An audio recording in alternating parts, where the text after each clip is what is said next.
예수님께서 탄생하시던 때에 밤에 들에서 야경하며 양떼를 지키던 목자들이 있었습니다.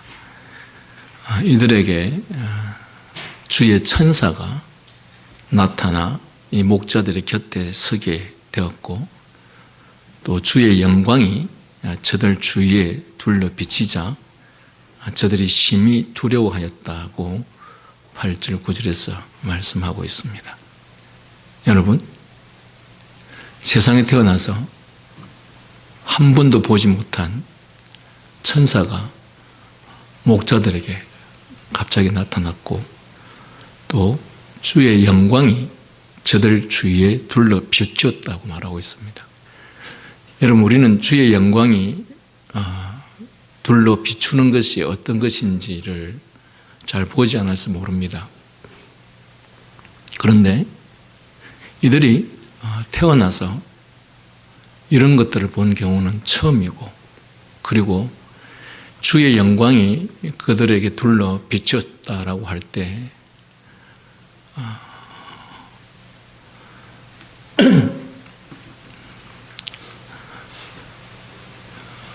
그들이 어쩌면 너무 감동하거나 감격해서 이것이 도대체 무엇인가 할 그런 것이었을 것입니다. 우리는 주의 천사가 나타났다고 해도 우리가 말씀을 유심히 보거나 또 그 말씀을 읽으면서 그 상황을 되게 상상하지 않기 때문에 별 감흥 없이 하나님의 말씀을 볼 때가 많습니다. 그런데 여러분, 만약에 여러분에게 정말 천사가 나타났다고 생각하면 평생을 살면서 한 번도 보지 못했던, 어쩌면 UFO나 외계인이 나타났다고 하면 온 세계가 뉴스로 떠들썩하게 될 텐데, 여러분, 천사가 나타났다고 할 때 여러분 어떤 마음의 상태일 것 같습니까? 어떤 충격일 것 같습니까? 그리고 주의 영광이 그들을 둘러 비쳤다라고 말할 때 이것들은 어쩌면 우리가 단 한 번도 보지 못한 그들을 압도하는 어떤 것이었을 것입니다. 그런 현상이 평생토록 살면서 단 한 번도 경험해 보지 못한 목자들에게 이런 일이 나타나게 된 것이죠. 그것에 압도당하고 그 충격에 사로잡혀 있었을 때 그 천사들이 이 목자들에게 이렇게 말합니다. 두려워 말라. 보라, 내가 온 백성에게 미칠 큰 기쁨의 좋은 소식을 너희에게 전하노라. 충격 속에 사로잡혀 있고, 또 그 상황이 얼마나 두렵겠습니까? 그리고 그 상황에 압도당했겠죠. 그랬을 때 천사들이 목자들에게 두려워 말라라고 하면서 온 백성에게 미칠 큰 기쁨의 소식을 너에게 전한다라고 하였습니다. 그리고 이 큰 기쁨은 바로 오늘 다윗의 성읍에서 구주 곧 그리스도 메시아가 탄생하실 일이라고 그렇게 밝히고 있습니다. 그런데 이 예수님의 탄생이라는 것이 이처럼 철저히 세상의 무관심 속에서 이루어졌습니다. 여러분, 하늘의 하나님이 온 천지의 주관자가 세상에 내려오시는데, 깜깜한 밤에 몇몇 목자들밖에 보지 못하는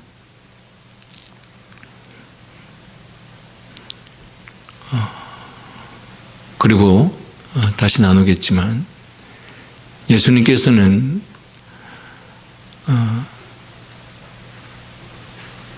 마리아가 아들을 낳아야 되는 상황에서 병원은 고사하고 잘 여관조차도 없어서 마국간에서 구유에서 아이를 낳았다고 하지 않습니까? 온 세상의 창조주이시며 구원자이시며 주권자이신 그분이 세상은 아무도 모르게, 그리고 정말 별 볼 일 없는 몇몇 목자들에게만 이 소식이 전해졌을 뿐 아무도 모르게 그렇게 예수님께서 탄생하게 된다는 사실을 이 목자들에게 천사가 알리고 있는 것이죠. 여러분, 왜 주님께서는 마국간에서 그리고 구유에서 탄생하셨을까? 제가 이 말씀의 제목으로 왜 예수님은 구유에서 탄생하셨는가? 라는 제목으로 적어놨는데 왜 그랬을까요? 첫 번째는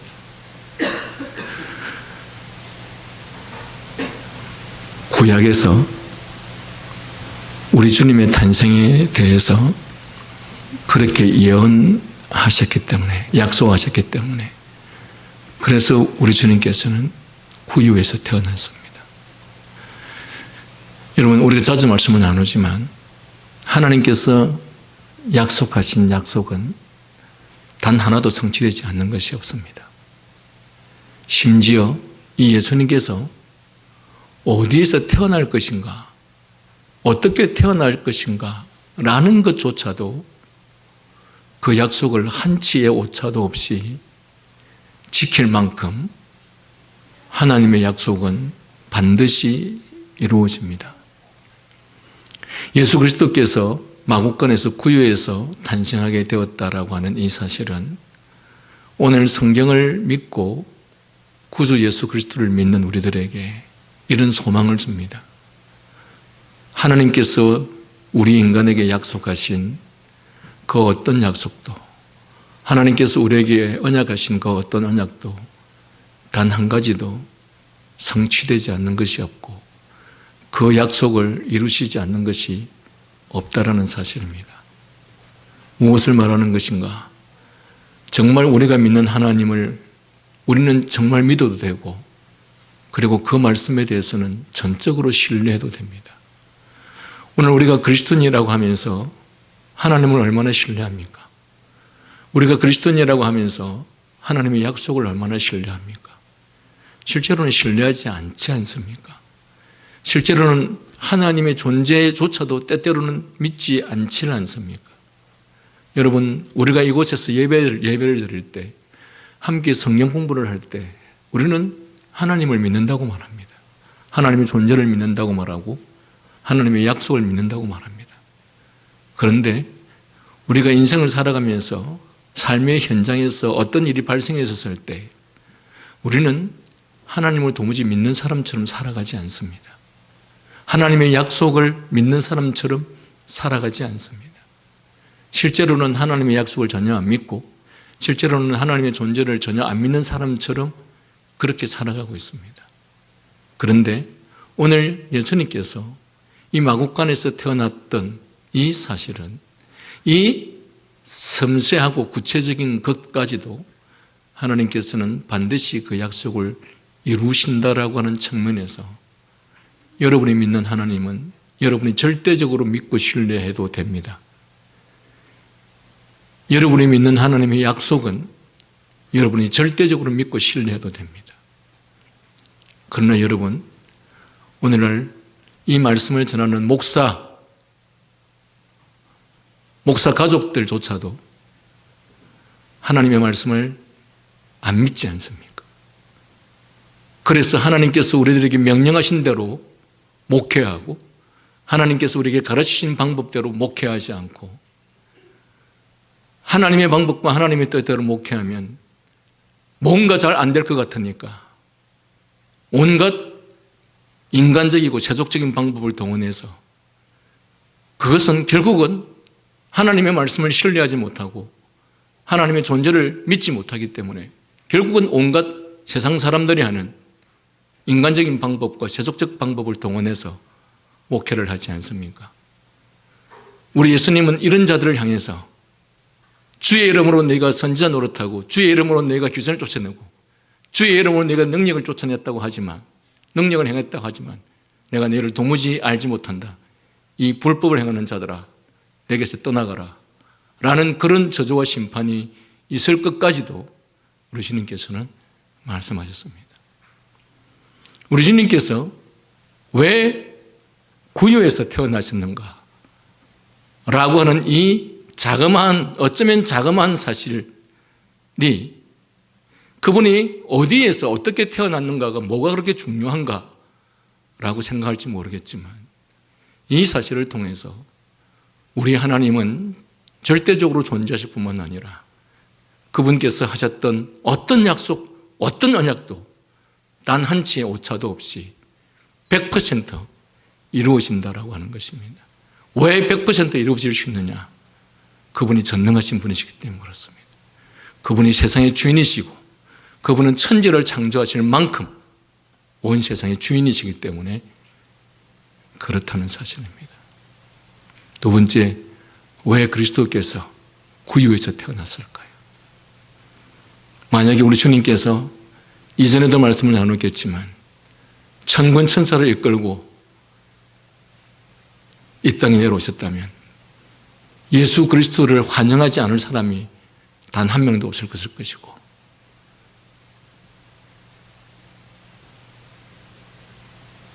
그분 앞에, 그분의 위대함 앞에서 그분을 믿지 않을 사람이 한 명도 없었겠죠. 인간은 뭔가 대단한 사람들 앞에 머리를 숙이고 뭔가 대단히 하게 보이는 사람들 앞에서 머리를 조아리지, 그야말로 별 볼 일 없는 사람들처럼 보이는 사람들에게는 머리를 조아리지 않습니다. 그래서 심지어 교회 안에서조차도 누가 어떤 직업을 가졌느냐, 누가 얼마나 많은 돈을 가졌느냐, 이런 사람들이 존중을 받고 이런 사람들이 사람들에게 인기가 있는 세상이 되어버린 것이죠. 만약에 그것이 맞다면 우리 주님께서는 천군 천사를 이끌고 위대한 왕의 권력을 가진 자로서 오셨겠죠. 그런데 우리 주님께서는 정말 별 볼 일 없는 모습으로 이 땅에 오셨습니다.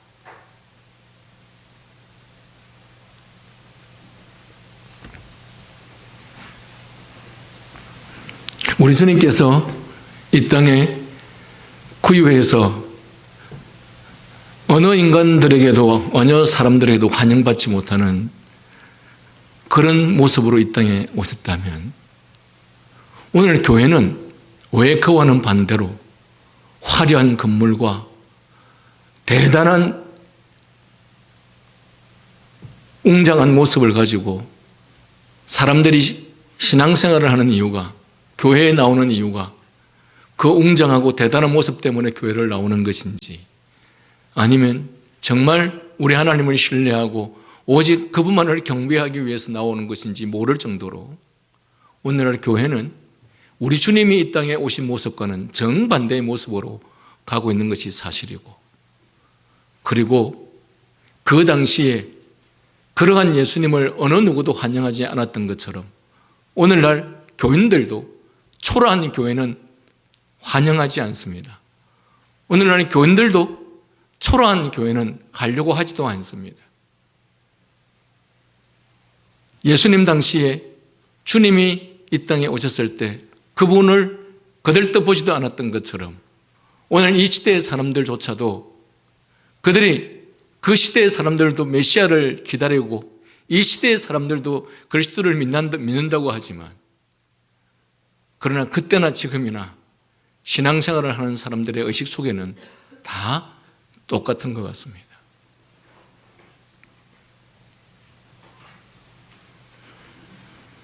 이처럼 예수님의 탄생은 세상의 무관심 속에서 이루어졌습니다.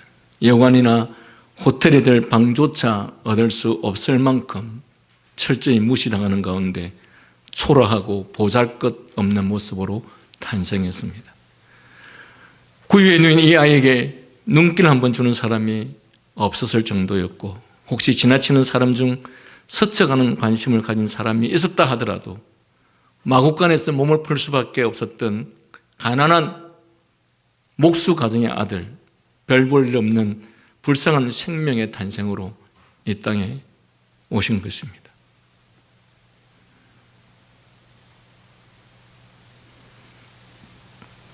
그러나 이처럼 세상에서의 그분은, 그리고 그분에 대해서 세상은 무지와 무관심 속에서 침묵했을지 모르겠지만, 그러나 하늘은 침묵하지 않았습니다.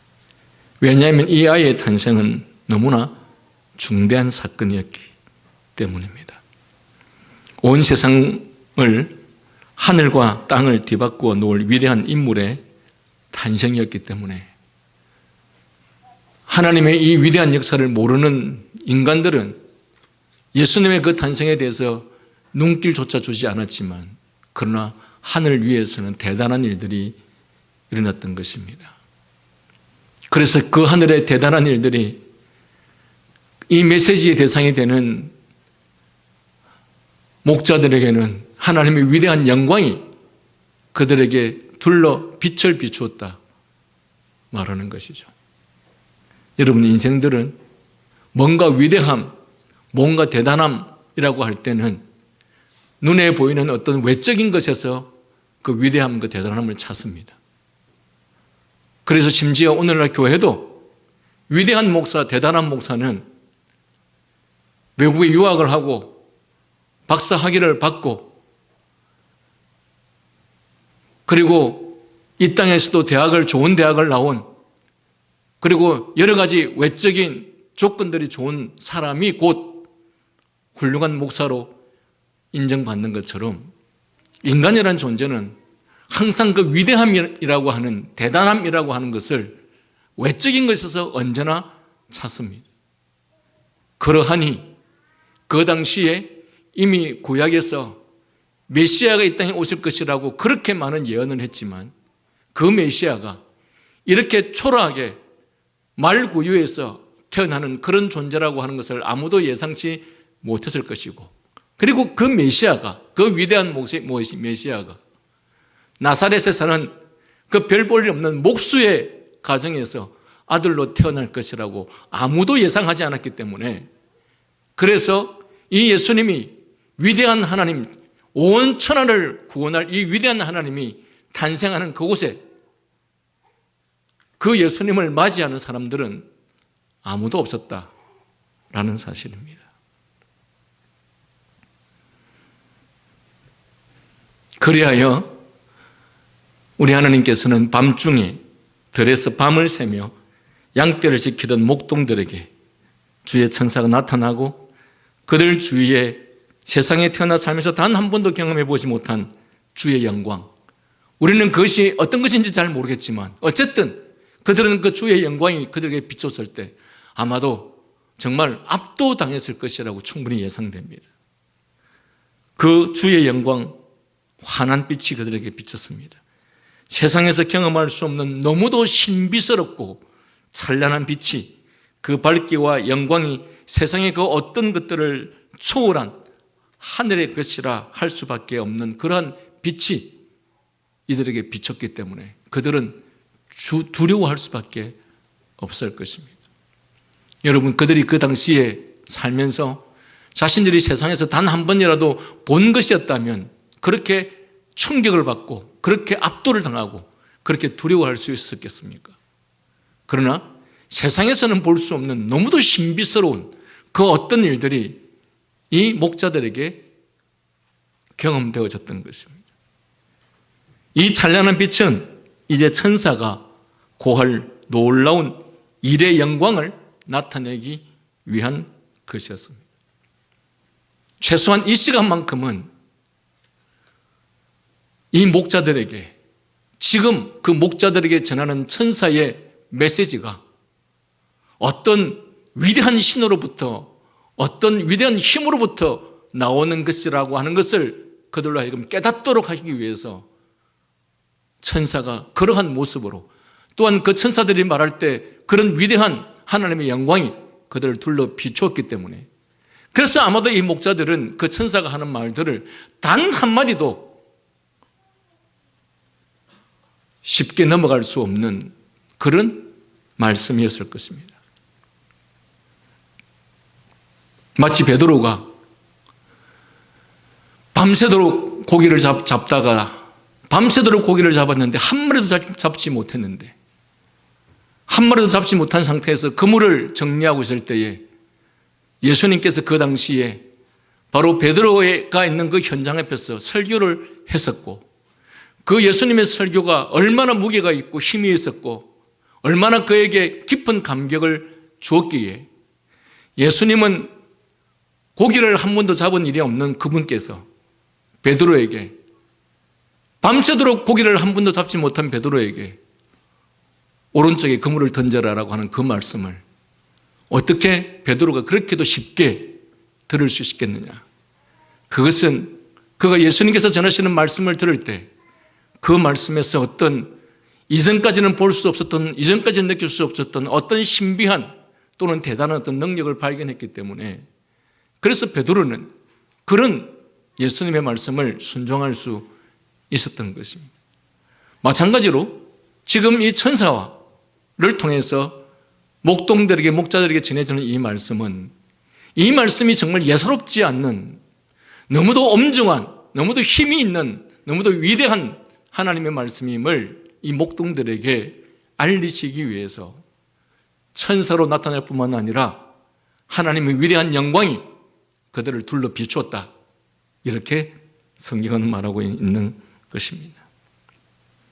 그리고 그 하나님의 영광 앞에서 목자들이 심히 두려워할 때에 천사가 나타나서 그들에게 선포하였습니다. 내가 온 백성에게 미칠 큰 기쁨의 좋은 소식을 너에게 전하노라. 천사는 목자들에게 이 아이의 초라한 출생을 가리켜서 온 이스라엘에게 미칠 큰 기쁨이라 하였습니다.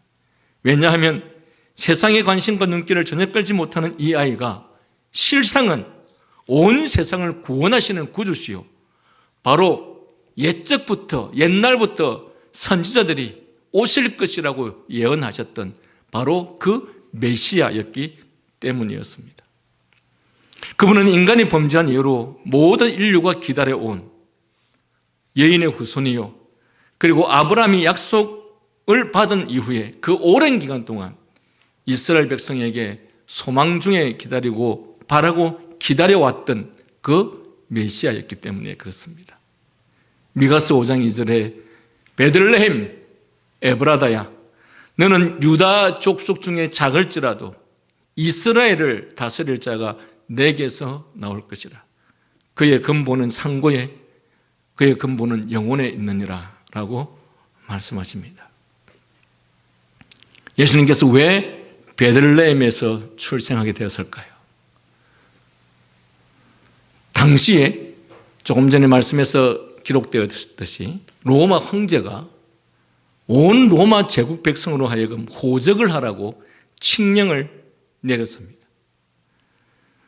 그 칙령을 내린 것이 북쪽 갈릴리 나사렛에 사는 요셉으로 하여금 자신의 정혼녀 마리아와 함께 베들레헴으로 호적하러 올라가게 한 계기가 된 것으로 보입니다. 여러분, 왜 하필 그때 로마의 황제가 온 제국의 백성으로 하여금 호적을 하라고 칙령을 내렸을까? 아마 이 당시에 로마 황제가 온 제국의 백성들에게 호적을 하라고 칙령을 내리지 않았다면 아마도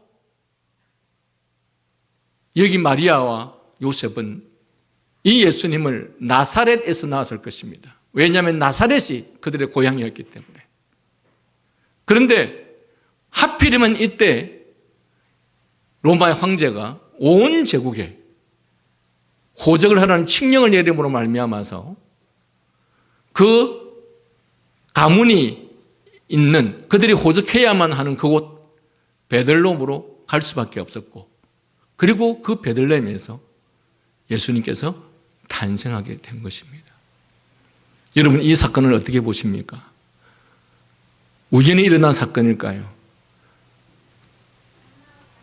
하필 로마 황제가 온 제국의 백성들에게 호적을 하라고 칙령을 내렸고 그냥 거기에 따라서 예수님께서 마리아와 요셉이 그곳에 갔다가 우연히 그 베들레헴에서 예수님을 낳게 된 것일까요?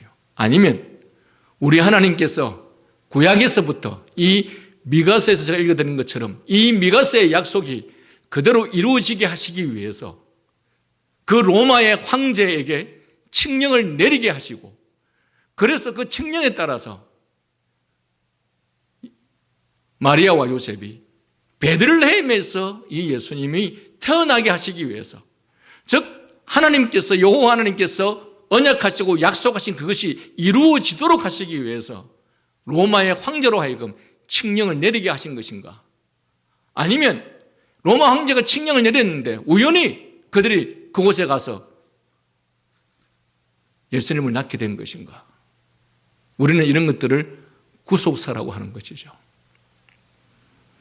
세상이 이루어지는 것에 따라서 하나님의 교회가 어떻게 되는 것이 아니라 하나님의 교회가 중심이 되어서 세상이, 역사가 움직인다라고 하는 것을 우리는 구속사라고 이야기합니다. 부패한 이스라엘을, 타락한 이스라엘을 하나님께서 심판하시기 위해서 바빌로니아라는 나라를 제국으로 세우셔서 이스라엘을 심판하시는 도구로 사용하셨죠. 그리고 다시 그 이스라엘을 70년 이후에 이스라엘을 하나님께서 약속하신 대로 70년 이후에 포로에서 돌아오게 하시려고 바빌로니아가 페르시아에게 멸망을 당해서 페르시아의 왕에 의해서, 왜냐하면 성경은 페르시아의 왕의 이름으로 이스라엘 백성들이 다시 돌아올 것이라고 예언하고 있거든요. 그래서 이 바빌로니아가 바로 하나님께서 약속하신 이 약속을 성취하시기 위해서 바빌로니아가 페르시아에서 정복당하고, 그리고 그 페르시아의 왕에 의해서 이스라엘이 70년의 포로에서 돌아오게 되죠. 하나님께서는 또한 로마를 통해서 온 세계 곳곳에 복음이 전해지기 위해서 이스라엘이 로마에 의해서 정복당하고, 그리고 바울과 같은 위대한 사도가 로마의 시민권을 가진 자로서 그리스 헬라어가 능통한 사람이 되어서 로마를 통해서 온 세계 곳곳에 복음을 전하게 하는 일을 이루신 것이죠. 결국은 아시리아가 망하고, 그리고 바빌로니아가 세워지고, 바빌로니아가 망하고, 페르시아가 세워지고, 그리고 페르시아가 망하고, 그리고 페르시아가 망하고 로마가 세워지는 이 모든 것들이 바로 이스라엘이 중심이 되어서 하나님께서 이스라엘을 위해서, 하나님의 교회를 위해서 세상의 역사를 이렇게 바꾸어 간다라고 하는 것을 성경을 통해서 보여주는 것입니다. 이스라엘은 전 세계에서 가장 작은, 우리나라의 경상북도 정도밖에 되지 않는 이 작은 나라를 위해서 하나님께서 제국들을 세우기도 하고 제국들을 망하게 하시기도 한다는 거예요. 이게 바로 구속사라고 말합니다. 모든 세계 역사는 우리가 보기에는 강대국을 중심으로 세계가 움직여가는 것이 보일지 모르겠지만 성경은 우리들에게 말합니다. 모든 세계의 역사는 하나님의 역사다. 하나님께서 세상을, 하나님의 교회를 위해서 세상의 역사를 바꾸어 가는 것이다. 마찬가지로 지금 여기 예수님의 부모였던 마리아와 요셉이 베들레헴에서 예수님을 낳게 된 이 사건조차도 하나님의 구속 역사 속에서 이루어진 것을, 또 한편으로는 하나님께서 구약 성경에서 이스라엘 백성들에게 수백 년 동안 예언해왔던 그 예언이 이런 방식으로 성취되도록 하셨던 것입니다. 그러므로 이 사건은 우연한 사건이 아닙니다. 하나님께서 역사를 이루시기 위해서 철저하게 역사 속에서 개입하셨던 사건이었다라는 사실입니다.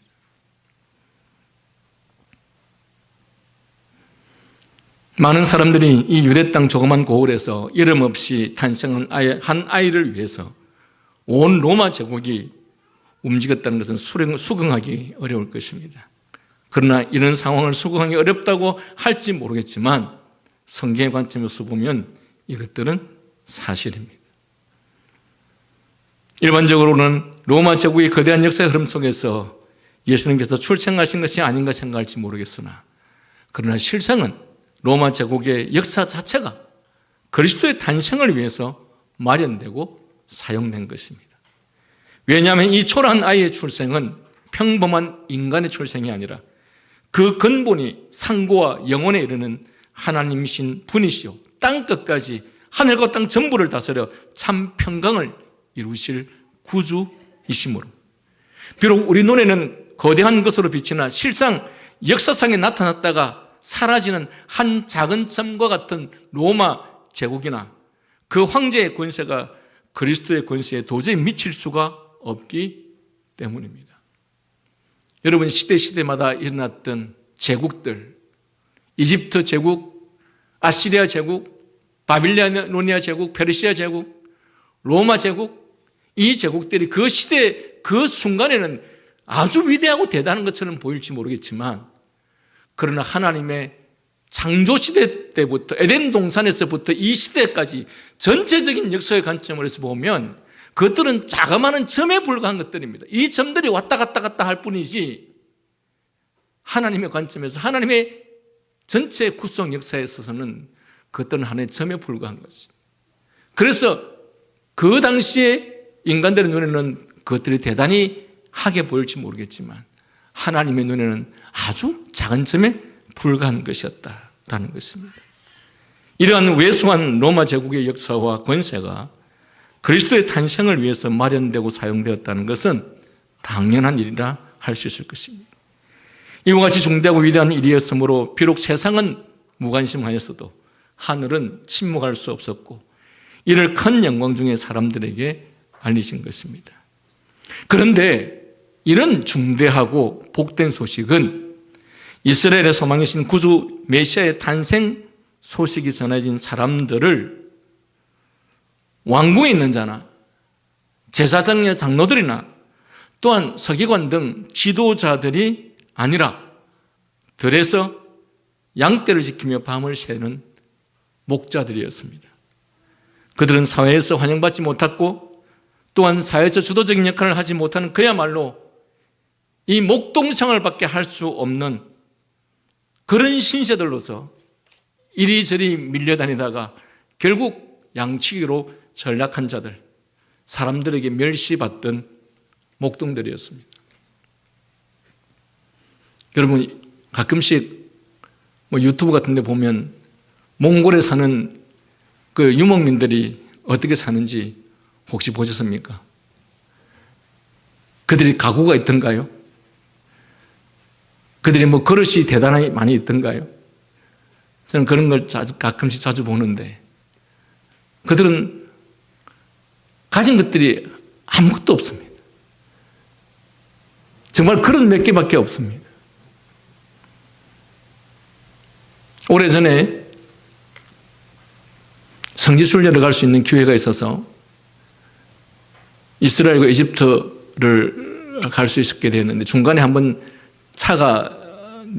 차를 세워줘서 그 유목민들, 양치기 사람들이 어떻게 사는지 그 텐트 안에 들어가 볼 수 있는 기회를 가진 적이 있습니다.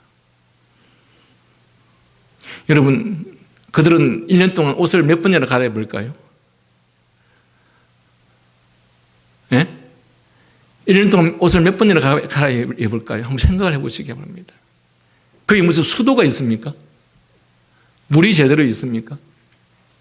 그들이 뭘 먹고 살까요? 그들에게 혹시 화장이라도 할 수 있는 기회가 있을까요? 이스라엘 백성들이 40년의 광야 생활을 하고 와서 가나안 땅에 들어갈 때 가나안 족속과 혼인관계를 맺지 말라고 했죠. 그런데 이스라엘 백성들은 그 가나안 백성과 혼인관계를 맺지 못하라는 그 하나님의 명령을 따를 수가 없었습니다. 그 유혹이 너무 커서. 왜? 40년의 목동 생활은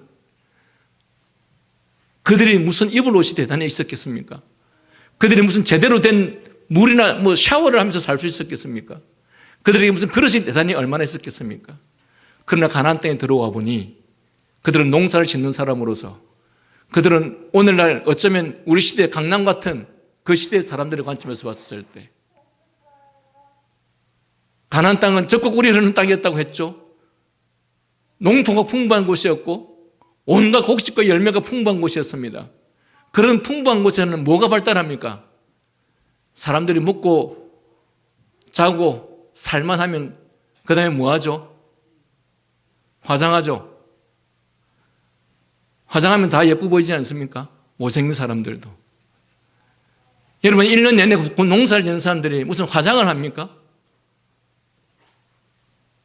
이스라엘 백성들이 40년의 광야 생활을 하고 나서 가나안 땅에 들어와 보니 이 여인들이 얼마나 아름다워 보이고 이 남자들이 얼마나 멋있어 보이는지 모릅니다. 그들의 화려함에 완전히 순간적으로 푹 빠져서 하나님의 말씀과 명령을 다 잊어버리고 이스라엘 백성들은 그들과 혼인관계를 맺었죠.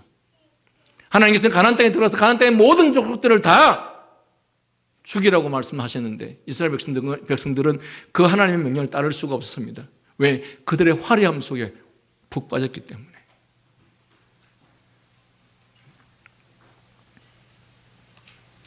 여러분, 이 목동들은 그야말로 아무것도 가진 것이 없는, 그야말로 사회에서 소외된, 정말 그것밖에 할 길이 없는 그런 사람들이었던 것이죠.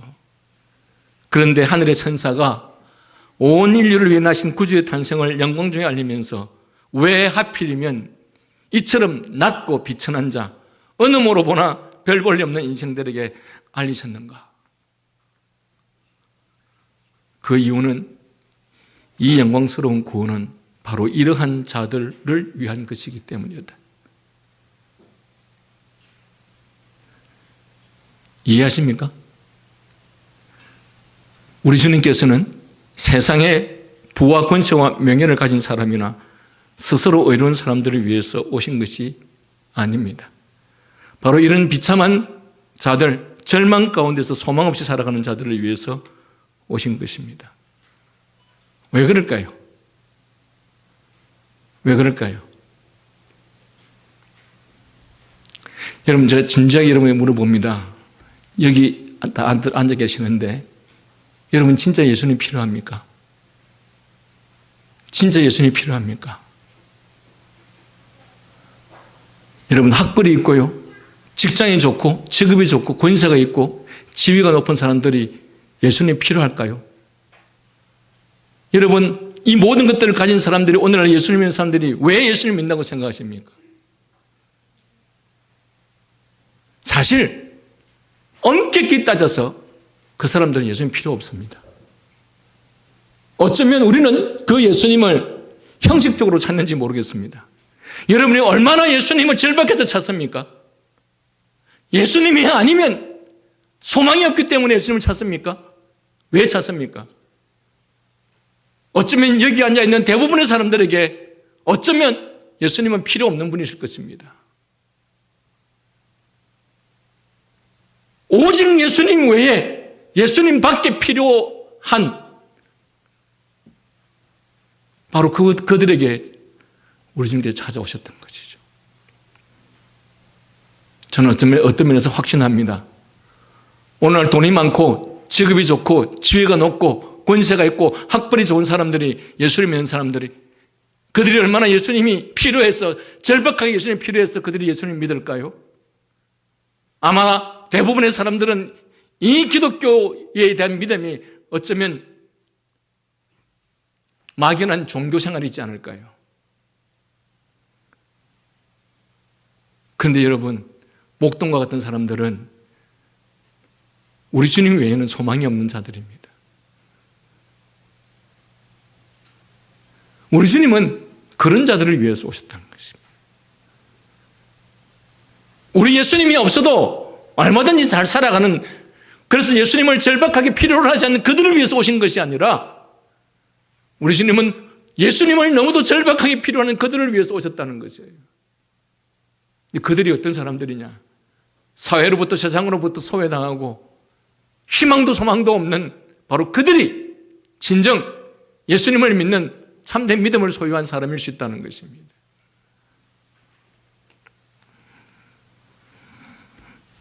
오늘날 가진 자들, 소유한 자들, 권세 있는 자들, 성공하는 자들에게 예수님은 사실 꼭 필요한 존재가 아닙니다. 굳이 예수님이 필요치 않습니다. 예수님이 없어도 내가 살아가는 데 있어서 아무런 문제가 없습니다. 그러나 예수님은 바로 이와 같이 절망적인 비참함과 영적 가난 속에서 울부짖는 자들에게 그들에게 위대한 기쁨을 주기 위해서 이 땅에 오신 것입니다. 천사가 이어서 말하였습니다. 12절에 내가 가서 강보에 쌓여 구유에 누워 있는 아기를 보리니 이것이 너에게 표적이니라 하더니 그 순간 호련히 이 소식을 전한 천사와 함께 수많은 천군 천사들이 하나님을 찬양하여 가로되 지극히 높은 곳에서는 하나님께 영광이요 땅에서는 하나님이 기뻐하시는 사람들 중에 평화로다. 여러분, 이 목동들은 정말 평생에 볼 수 없는 대단한 광경들을 보았습니다. 천사가 그들에게 메시지를 전할 뿐만 아니라 하나님의 영광의 빛이 그들을 둘러싸였고, 그리고 천군 천사들이 지극히 높은 곳에서는 하나님께 영광이요 땅에서는 기뻐하는 사람들 중에 평화로다 라고 하면서 그 들판에서 위대한 찬송이 울려 퍼지기 시작했던 것이죠. 이제 탄생하신 아이를 통하여 지극히 높으신 하나님의 영광이 드러날 것이며 그가 이루실 일을 통하여 하나님의 무한하신 사랑과 긍휼이 계시될 것이며 땅에서는 하나님의 기뻐하심을 입은 자들, 그의 은혜를 입은 자들에게 세상이 줄 수 없는 참된 평강이 베풀어질 것이라는 말씀입니다. 그리고 나 천사들은 떠났습니다. 15절에 목자들이 서로 말하기를 이제 우리가 베들레헴으로 가서 주께서 우리에게 알리신 바, 천사들이 우리들에게 알리신 바 이 일이 이루어진 것을 보자라고 하였습니다. 이들이 급히 서둘러 베들레헴으로 갔습니다. 사실은 급히 서둘러 갔다고 말하니까 여러분 가까운 곳인 것 같죠. 그들은 마리아와 요셉과 구유에 있는 아기를 찾아보고 이 모든 사실을 확인한 후에 천사가 이 아이에 대하여 전한 모든 말을 가서 전했습니다. 그랬더니 듣는 자들이 모든 목동들이 고한 말을 귀히 여겼다라고 말하고 있습니다. 그러나 모친 마리아는 이 모든 말들을 마음에 담아두었다. 그러니까 이 말들을 목동들을 통해서 들은 다른 사람들은 무슨 어쩌면 뚱딴이 같은 소리를 하고 있나? 왜 그 말들이 상상이 가지 않는 것이죠. 이들이 하는 말들이 도무지 이해가 되지 않는 말들입니다. 어떻게 그런 일이 있을 수 있었느냐? 그러나 마리아는 그런 믿음을 가졌던 여인이었기 때문에 이 천사들이 하는 말을 마음에 담아두었다는 말입니다. 이 귀한 말씀, 하나님께서 이 위대한 약속을 어떻게 이루실 것인가를 바라고 기다리는 믿음을 그는 마음에 간직하였다는 말씀입니다. 그리고 목동들은 하나님께서 자기와 같이 비천한 자들에게 놀라운 구원의 은혜를 베푸실 것을 확증하는 표징을 와서 보고 확인한 후에 하나님께 영광을 돌리며 돌아갔다라고 말합니다. 그 들판에서 하나님의 천군 천사들이 나타나서 그 위대한 찬양을 하고 하나님의 영광의 빛이 그들을 둘러싸였고 천사가 이런 예언을 해서 이 신비한 경험을 하고 난 이후에 이들이 이게 정말 맞는지 맞지 않는지, 정말 맞는가 아닌가? 그래서 그들은 천사가 말한 대로 베들레헴으로 왔죠. 와서 보니 천사가 말한 그대로 그 일이 그대로 그곳에서 벌어져 있던 것이죠. 목동들은 그들이 경험한 그 사실에 대해서 이제는 완벽한 믿음을 가질 수 있게 되었죠. 아마 그들은 나같이 비천한 자를 긍휼히 여기시고 구원하시는 하나님을 내 심령이 찬송하리라 하면서 돌아갔을 것입니다. 이 기쁨과 감사를 노래하리라는 마음으로 그들은 돌아갔을 것입니다. 이미 그들에게 먼저 보이시고 약속하신 대로 그 구원을 이루실 날을 기대하며 소망하는 마음으로 그들은 돌아갔을 것입니다. 말씀을 정리합니다. 여러분은 어떻습니까? 여러분에게 그리스도는 누구입니까? 여러분은 그리스도가 반드시 꼭 필요한 사람들입니까? 많은 사람들이 그리스도를 꼭 필요로 하지 않습니다. 어쩌면 여러분들은 여러분에게 주어진 안정된 직장이 있고 또한 어느 정도 들어오는 수입들이 있고 건강한 육체를 가졌고 그런 대로 학벌과 지위를 가졌고 그래서 그것들이 여러분의 삶과 인생을 지키고 지탱해 줄 것이라고 생각을 아마도 하실 것입니다. 정말 절대적으로 우리 주님께서 나와 함께 하시지 않으시면 내게는 소망도 없고 그런 존재가 자신은 아닐 거라고 생각할 것입니다. 여러분, 제가 기도 중에 일평생 뇌성마비 환자로 살았던 사람들, 일평생 손발을 제대로 쓰지 못하고 살았던 사람들, 아니면 심각한 질병에 걸려서 인간의 의식으로서는 도무지 해결할 수 없는 질병에 걸렸다든지, 아니면 이제 늙어서 그야말로 죽음을 기다리고 있는 사람들이라든지, 그런 사람들은 절박할 수밖에 없겠죠. 그러나 그 외에 대부분의 사람들은 예수님을 이렇게 절박하게 필요로 하는 사람들이 아닐 것입니다. 왜 우리 주님께서 아무것도 갖지 못한 사회로부터 소외된 이 목동들 같은 사람들에게 나타나셔서 이 위대한 말씀을 전하게 하셨을까요? 진정 그런 자들만이 주님을 진짜로 필요로 하기 때문에 그렇습니다. 우리가 주님을 정말로 필요로 한지 안 한지를 어디서 볼 수 있느냐 하면 우리가 얼마나 주님 앞에 간절히 그분의 도우심과 인도하심을 기도하며 살아가는지, 아니면 그런 것들을 전혀 의식하지 않으며 살아가는지, 거기에서 알 수 있을 것입니다. 그리고 제가 지난주에 성경 공부를 하는 그룹에서 그런 말씀을 나누었지만, 여러분, 우리 주님의 은혜가 이렇게도 크고 위대하고 우리 하나님의 그 특별하고 위대한 사랑과 자비와 공렬의 마음을 아는 사람이라면 하나님께서 날마다 내게 무엇을 해줄 수 있을 것인가를 기도하는 것이 아니라 오직 기도할 수 있는 것이, 하나님, 제가 어떻게 하면 하나님의 뜻을 이루어 드릴 수 있습니까?